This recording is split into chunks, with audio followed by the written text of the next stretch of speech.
Today on Soul Singer Discovers, we're going to be doing our final part of Is Your Band Better Than Opeth? Or is Opeth better than your band? Let's find out together, bitch! Well, hey there, my dudders! How's it hanging? Low and slow? Today we're going to be doing another one of whether or not Opeth are better than your favourite band, or vice versa. What I would say is, somebody suggested that I should do this with just things in the world, like, are Opeth better than a double cheeseburger from McDonald's? And in all honesty, that is a very complex video. I'm not saying no, but I am saying I have to think about it more, you know? What am I going to do? Just wander the world and be like, hey, is this better than Opeth? What about this? Mayhaps this. I'm Rick James, bitch! I don't know, it's oranges and apples again, do you know what I mean? Slaughter to Prevail. Okay, I have so many mixed thoughts and feelings about Slaughter to Prevail. I think Alex Terrible is probably a nice guy. He seems like he's really hyped to make his content. He seems like he's really hyped to do things. Do I think it is lamey McLameface to go out and get a deliberate scar on your face? Like, not to end up with a scar on your face from doing something cool, but to walk into a tattoo parlor and be like, can you scar my face? I want to look like I've had a really radical life, but I don't want to have a radical life. I'm like, why do that? Don't do that. It's, you know, go and get in a fight. No, don't do that. Don't do that. Yeah, I think that's weird. But that being said, he does have an astonishing capability when it comes to metal vocals. His crocodile growl, as they call it, is really fucking weird. Can't figure it out. Don't know, don't care. Just want to listen to it. Slaughter to Prevail have some really good songs, I will say that. They're not all winners for me, personally, but all in all, they're a talented bunch, and some of their crossovers that they did with baby metal, woo, so good, so good. I've always thought that there should be more girly pops in metal. Don't listen to me, guys. I'm just out here spitting truth. But here's the thing, are Slaughter to Prevail better than Opeth? Nope. Sorry, nope. Good band, didn't quite get it. Tesseract. Tesseract are a really cool band. I've heard quite a lot of their stuff and I've seen them live. Their live show was very cool. Lots of light stuff. Lots of like aesthetically interesting story stuff being done where what's his face is, I don't know, which is very interesting. I did do one of their videos on the channel and I fear that my thumbnail was a bit too clickbaity. That being said, the lead singer did comment a little love heart, so I was like, ooh, are we friends? Prob's not. He's probably like, this fucking fat fuck reactor, just making fucking content off the back of me and my talent. Oh no, that's Roddy Radke. Oh, but yeah, Tesseract, I really like them. They've got some really amazing music videos. I do think their music videos are intensely distracting at times for me, because I'm like watching it like it's a movie, because some of them look like fucking movies, and then I get distracted by the music, but I'm being nitpicky. Are Tesseract better than Opeth though? No, sorry. I won't be getting a love heart comment on this video. Oh well. Speaking of he who shall not be named, Falling in Reverse, or Fur, as I will continue to call them. Fur are a complex, deeply layered trifle of nonsense.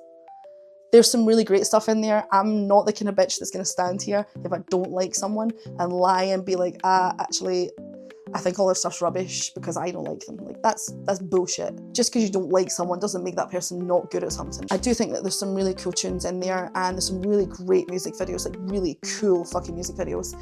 And I think for the most part, they really understand their fans, like deeply understand. And I think that in itself is a really intense skill to have, like a cool one. Are they better than Opeth? No, because Opeth's originality and talent and skill come from a deep love of music and expression, whereas Fur is driven by a man whose love of music comes from a deep need to be the centre of attention and for people to say his name all the time. And that's different, you know? Totally different. Also, I just love that somebody showed me a video of how he had collected a bunch of like girls talking shit about him on TikTok and then played it at the start of one of his concerts. And I'm like, excuse me, Linda, excuse me, Sandra, but if these things didn't matter to you, like you don't give a fuck, then why are they playing at the start of your concert? Also, you're mad or upset or triggered by a bunch of girly pops on TikTok? Oh! Like, I'm all for a big long comment of being like, how about you go fuck yourself, you piece of shit? But I haven't once used any comment or any negative attention I've received as an opener for anything I've done live. That's weird. That's weird. Lame! Anyway, moving on. How about Deep Purple? How about some classique? Deep Purple are a really cool band. I think they have obviously contributed such a huge amount to metal as the genre, and I think they had some of the most amazing vocalists for the band. I also think that some of the songwriting was that wonderful, like, 70s rambling, huge tunes that whilst they were incredibly long, they still went somewhere. You were still with them the entire time that they were performing. And I think that's really, like, astonishing talent to have. You got a 10-minute song and then you're completely, like, enthralled for the entirety of that. That's cool as shit. I think some Deep Purple fans are a bunch of old men with a chip on their shoulder about women speaking, period. And for that reason, I wanna bring my elbow round and slam it against the side of their head. But I've heard that's illegal, so I'm not going to do that. However, are Deep Purple better than Opeth? Nope. Sorry. Sometimes the people that come after the OGs can be better.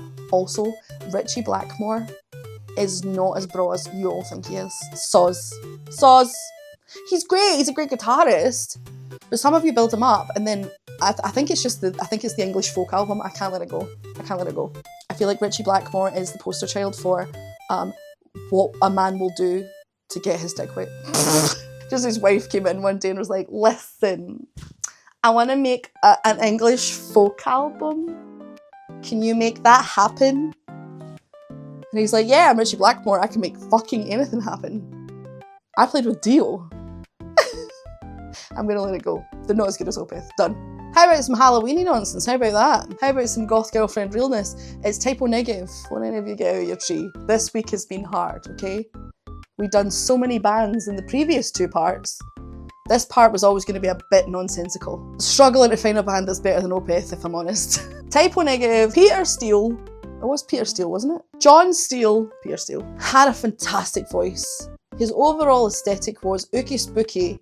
I am Frankenstein and Dracula smooshed together, but I'm also a simp for big titty goth girl. And for those reasons, I love him for that. I think it's really easy for a lot of these earlier metal bands where women in the narrative of the music they make just serve a purpose of either being the holy fuck or the source of a romance that nearly always was sour and caused them to have heartbreak, which then went on to create art. And to be fair, you can argue that for a lot of different genres and a lot of different artists. So I'm not out here making any wide sweeping statements of totalitarian behaviour, you know?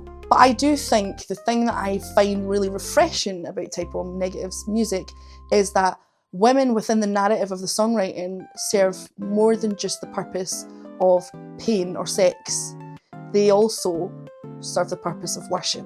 And of course sexuality, and of course romance and love, but they're just viewed through a different lens. Now, I'm sure that's not the case for all Type O Negative songs, because of course I've not heard the whole back catalogue. Maybe they've got a song that are like, women are shitheads. Have you ever heard of that? No, I haven't. So, you know, you'll forgive me for any patchy knowledge in this sense. However, I do love them for that. I do. I just think it's bold. And I also just enjoy meeting and being in the company of any man who views women as intellectual equals, but also interesting play buddies, you know?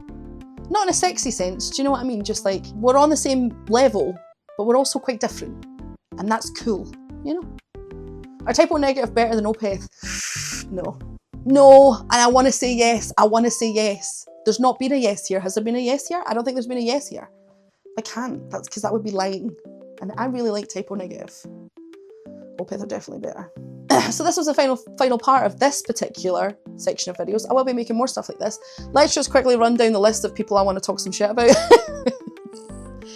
Hollywood Undead? No, I don't think so. Linkin Park? No, but the legacy is beautiful. Bring Me the Horizon? No. Voice of Bassiprot? No, but also transcendent. Oceans of Slumber? Yes. Not yes that they're better than Opeth, yes that they're great. They're not better than Opeth. Dream Theater? No. You know why? You know why? Because if at any point Michael Acquaferl knew that his vocals were distractingly bad from the overall piece of art he was trying to create, he would either sing differently or not at all. And whilst I understand that it's not James's fault, and I understand it's probably got a lot to do with loyalty, the fact that Dream Theatre are still out here dragging James along like a bag of sand out onto the stage every night for him to demolish his voice all over again, I think that's weird. Weird. Dream Theatre aren't better than Opeth. Fucking deal with it. Anyway, that's about all we have time for, kids. I hope you've enjoyed this little series. It was a short one, but you know what they say, the best things come in small packages. And if you make YouTube series based on stupid premises, you will run out of content very quickly. I believe that was John Keats that said that. I believe it was Alexander Hamilton that said that. I believe it was Thomas Jefferson that said that. Thank you to all of you out there for continuing to entertain my nonsense and comment below. I'm going to do my best to get back to everybody. It is tricky because I have to keep hopping on and off. And don't worry, somebody mentioned, and I've noticed it, that you can now AI reply. But the AI replies are just like, thanks very much, my friend, M dash. Have you considered subscribing? And as most of you know, I don't talk like that. Or at least if I did, I'd be mocking you. I'd be like, hey, oh, you think I'm a fat bitch? How about you subscribe and suck my dick? Ay. Okay, well, you know what? That's the end of the video. Thanks very much. Go forth. Or if you want more nonsense, how about you go and check out the other parts of this video? Do that. That'd be more fun. That'd be more fun. Don't go back to work. Hiyo!